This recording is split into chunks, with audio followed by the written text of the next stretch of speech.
DW Radio, your information station.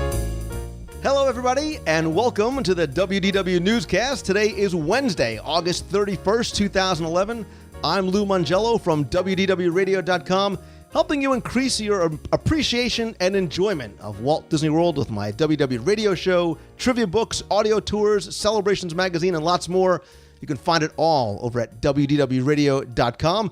This week's newscast is brought to you by our friends over at TouringPlans.com. They are the research team behind the unofficial guide to Walt Disney World. Whether you have been to Disney World once or 100 times, they have ways of making you save up to 4 hours in the parks with their crowd calendars and fast pass return times, wait times, touring plans, and lots more. Of course, don't forget about their Lines application for your mobile device as well. Check them out over at touringplans.com/WDW Radio.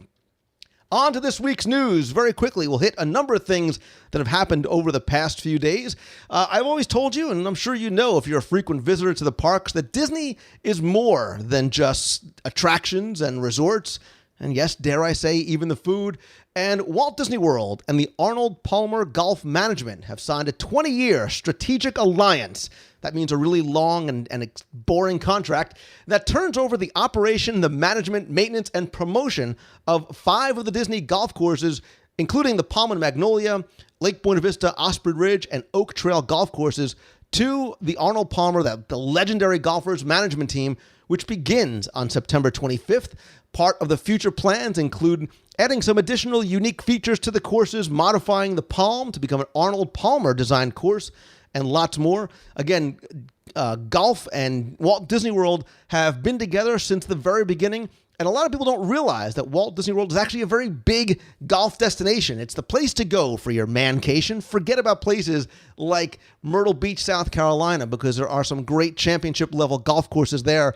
Now, with the addition of the Arnold Palmer Golf Management Team, golfers that I've been talking to since then are very excited about this because of the layer, because of the element that brings. So I'm asking you who are watching live or who are watching via Ustream or YouTube or on the WDW Radio blog, if you're a golfer, is this something that excites you? Do you like this? Is this something that may make the golfing at Walt Disney World even more attractive? And even maybe more on a general sense, do you like Disney as a whole outsourcing some of the services like these to, pardon the pun, to the pros, where they can bring in a team like Arnold Palmer, that this is what they do and this is what they do best? Do you like or do you mind sort of outsourcing some of those services to them?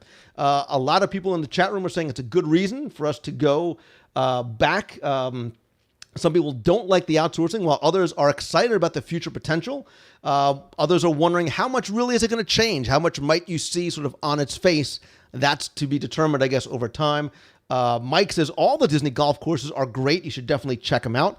I hope that the golf courses still have the Disney level of service, says Gen X Gem. I think you're probably going to get that, maybe even a little more. So for the real hardcore golf professionals, this may be something that makes it even more attractive to come. Some people say that they're not true golfers, but they enjoy the game.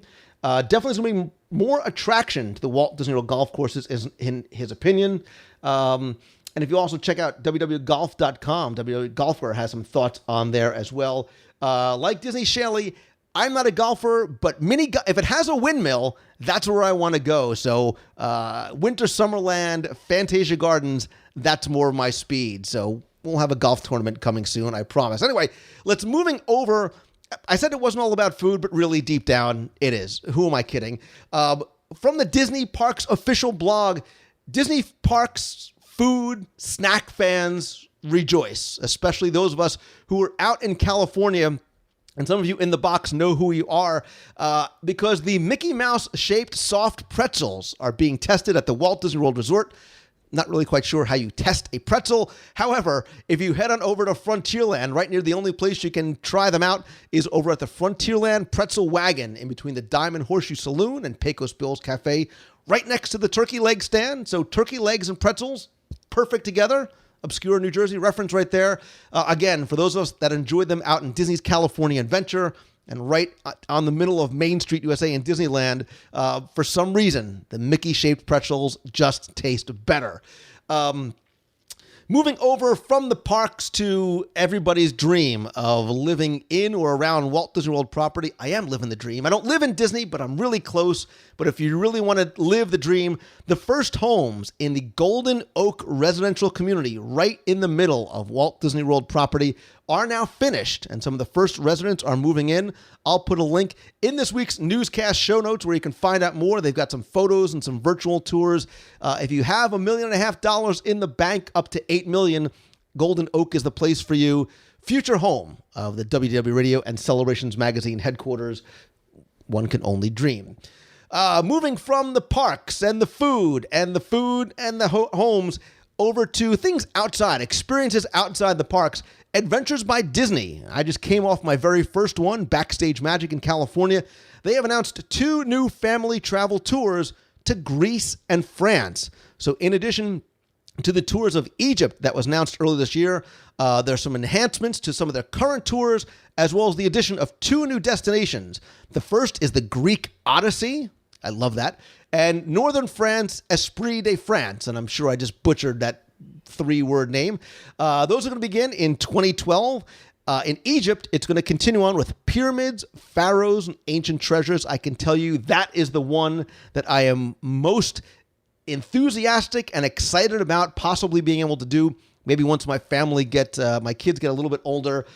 People in the box are saying Greece would be great. So if you either can go to Golden Oaks or you can go to Greece. But there are also some enhancements to its Australia, the London, Paris, and Galapagos Island. Go see the turtles departures. For those of you who are watching or who are listening to this maybe in iTunes, have you ever been before? Not to those destinations, but have you ever been on an Adventures by Disney? And either way, do any of these destinations or itineraries sound intriguing to you? I'll put a link in the show notes to the Adventures by Disney page where you can learn more. Quick plug for our friends over at MouseFan Travel. If you're thinking about it, if you have questions about it, visit mousefantravel.com. Becky and her team can answer any of your questions you might have about any of those experiences. And again, we'll be reviewing our tour on the Backstage Magic Hollywood and Disneyland on an upcoming episode. Back to the parks. It's just, believe it or not, it is just 2 weeks away at the time we're recording from the very first Mickey's Not So Scary Halloween Party at the Magic Kingdom. This year, due to the closing of Mickey's Toontown Fair, there are a couple of changes and a few new additions as well, too. So the Alice and Mad Hatter Treat Trail, which started over in Toontown, ended by Space Mountain, that's been renamed and moved. It's now Brer Rabbit's Candy Patch. Obviously, you'll find that over by Splash Mountain. Of course, all throughout the parks, you're going to find lots of Disney characters and a few obscure ones as well, doing meet and greets and just sort of wandering around in costume.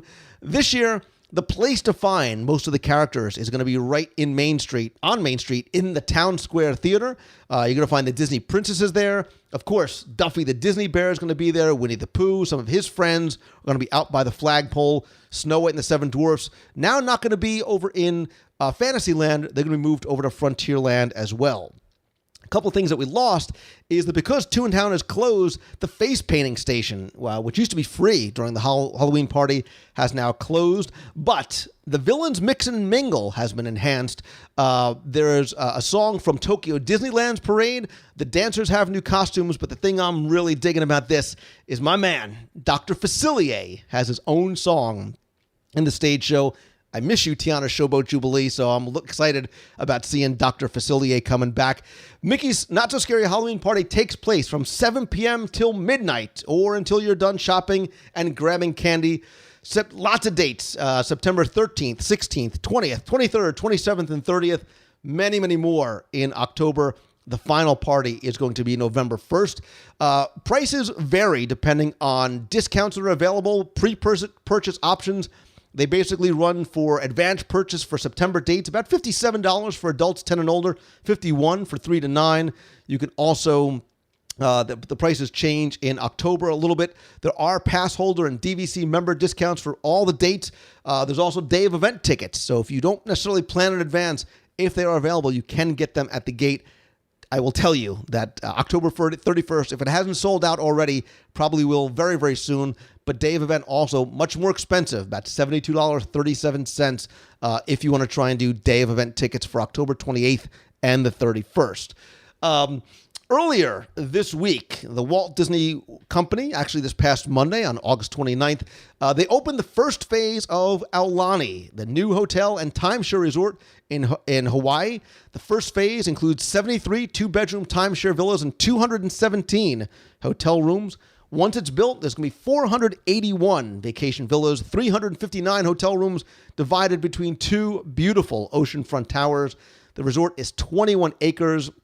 It's going to have convention facilities, a spa, 2 restaurants, a water slide, a lazy river, a saltwater lagoon for snorkeling, and I'm smiling, and you'll find out why. But a couple of days ago, during the grand opening, Tom Staggs, who's the chairman of Walt Disney Parks and Resorts, and Aulani creative lead Joe Rohde, who's the senior vice president of creative at Walt Disney Imagineering, was there, along with a lot of very, very early risers, some local television crews, and some very lucky first guests. They did a sunrise ceremony with traditional Hawaiian chants and dancing. Some Disney characters like Mickey, Minnie, Donald, Goofy, and Chip and Dale were there as well.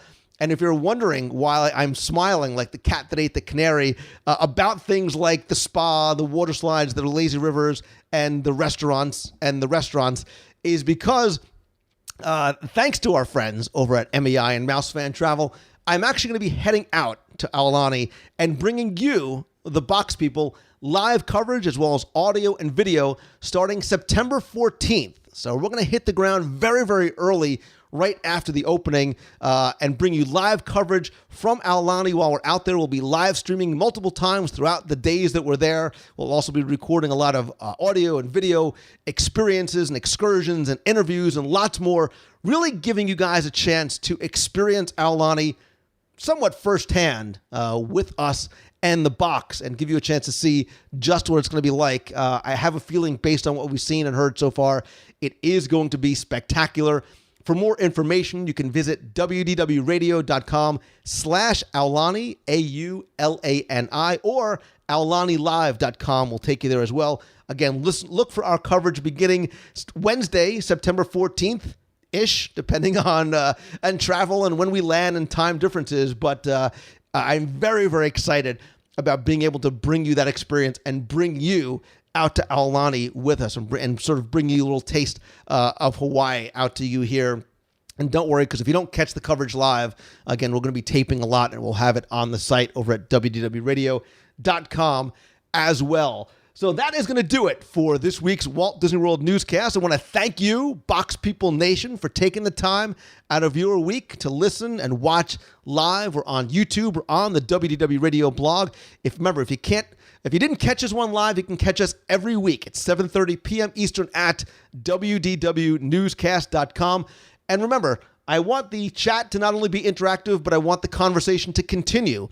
So after this week's show, I'd love for you to comment on some of the news we covered this week. Visit wdwradio.com, click on the blog, look for the show notes for this week's episode. Again, this is Wednesday, August 31st, and leave your comment, whether it's about Aulani, the Halloween party, golfing, whatever it might be, even if it's your opinion about Mickey-shaped pretzels. We'd love to hear from you and have you be part of the conversation. Be sure and follow me over on Twitter. I am at Lou Mongello, and come join the WDW Radio page over on Facebook. It's facebook.com/WDW Radio. Also, come by, visit the website, check out our daily blog posts. We have a lot of great new contributors pushing out a ton of great content. We have a lot of contests as well. We've got the WDW Radio Book Club. We're now reading Spinning Disney's World by Disney legend and buddy, BFF, Charles Ridgway. You can check the Disney Book Club out at the blog as well. You can also meet other Disney fans in our fun, friendly, family-friendly discussion forums. Lots more going on there as well. That is going to do it for this week's show. Also, be sure and check out LouMongello.com. You can find a little bit more about me, some of the charity work that we're doing, private tours of the Magic Kingdom, and lots more. So that is going to do it for this week. I thank you again so very much for listening, or maybe I should say mahalo. So until next week, have a great week, everybody. Thanks again, touringplans.com/WDW Radio. See ya.